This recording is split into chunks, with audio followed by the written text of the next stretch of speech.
পেকে পেকে পড়ে গিয়েছে। আবার এটা মধ্যে পড়ে গেছে। পিজার মিষ্টি বিক্রি করে নিচ্ছি, তারপরে কিনা বানাই লাইলাম।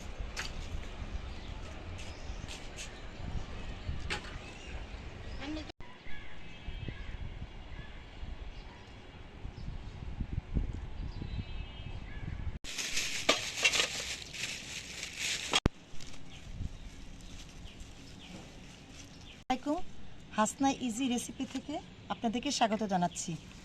আজকে আমি আপনাদের এমন একটা রেসিপি দেখাবো, মানে এটা প্রায় বিলুপ্তর পথে। ছোটোবেলায় আমাদের ক্ষেত ছিল, হ্যাঁ, মাকে দেখতাম এই মটর শাক তুলে ভাজি করতো, এত টেস্ট লাগতো। লাল চালের ভাত, সেই ভাত দিয়ে আমরা খেতাম। এখন আজকে স্কুল থেকে আসার পথে দেখলাম যে শাকগুলো, লোভ সামলাতে পারলাম না যে আমার দর্শকদেরকে খাবো যে শাকটা মানে কেমন হয়। হ্যাঁ, আমি খাবো এবং আপনারা দেখবেন। আশা করি আমার এই রেসিপি দেখে আপনারাও রান্না করবেন।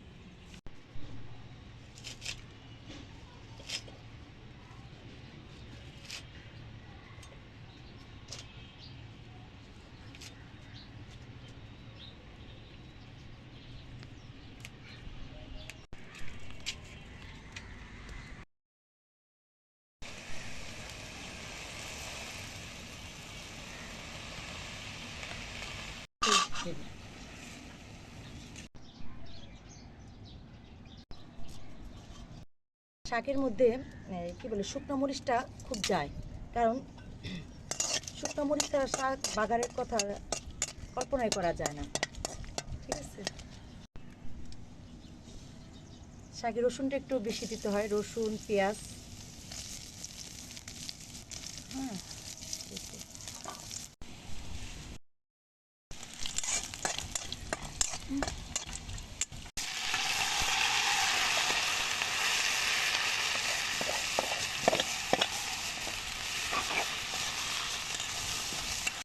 কাঁচামরিচটা বেশি হলে কাঁচামরিচের যে কাঁচা কাঁচা একটা টেস্ট সেটা থাকে না।